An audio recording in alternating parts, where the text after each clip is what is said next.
Welcome to Ignite Success, where we talk about the people, places, and projects that fire us up. I'm your host, Suzie Becker, and I'm here with my co-host, Monica Arora. Good morning, Monica.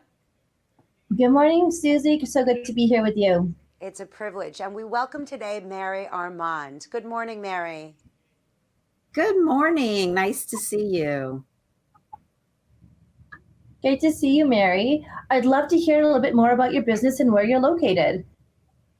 Sure. So I am based in New Orleans, Louisiana, the land of great food and great fun and great people, really. And so I created, actually, ButterflyLiving is celebrating 5 years this month. Very exciting. Congratulations. So my background, thank you.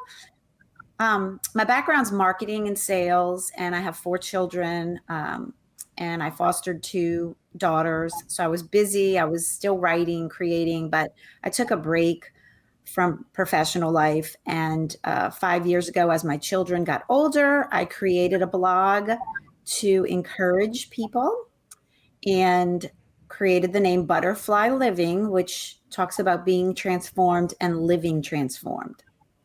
And since then, the blog reaches hundreds of people a day. And I've done other projects as far as the book, Life-Changing Stories, where I've collaborated with other authors. And we talk about a moment in life that they were transformed. And we donate all the profits to Compassion International, which is in the business of transforming the lives of children living in poverty.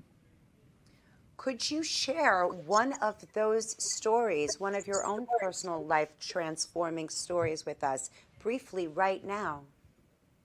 Sure. So my story, as I mentioned, I actually have 3 biological children. We adopted a little boy who's 19 now from Mongolia, and then I fostered 2 little girls.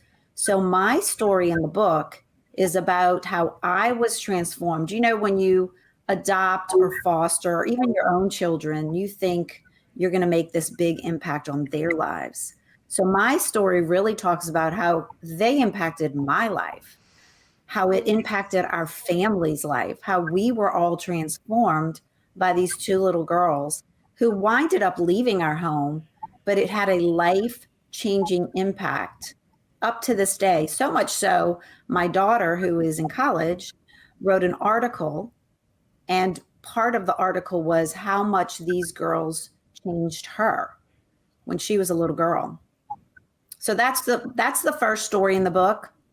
And the book has stories of great loss, struggles, obstacles, and how each of the authors faced that problem, that devastation, that grief, and were transformed through the process, through their faith, and on how they came out on the other side. So it's tragedy to triumph. It's faith over fear. It's digging deep into your tenacity to ensure that you can highlight those opportunities where the silver lining might be there, but it might take us a little bit more time to identify it.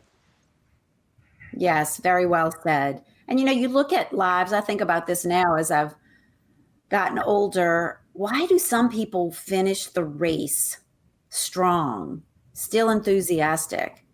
And why do some of us sometimes get off course and seem defeated?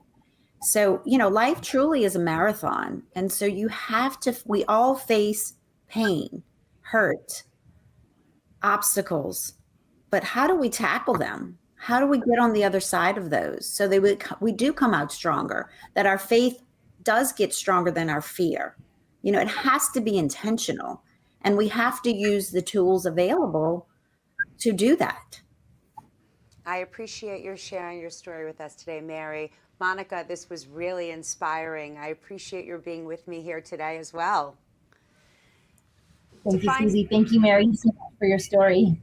It's a privilege to find out more about Mary Armand and Monica. You can locate us at dailynewsnetwork.com. I'm your host, Suzie Becker. Stay inspired and inspiring.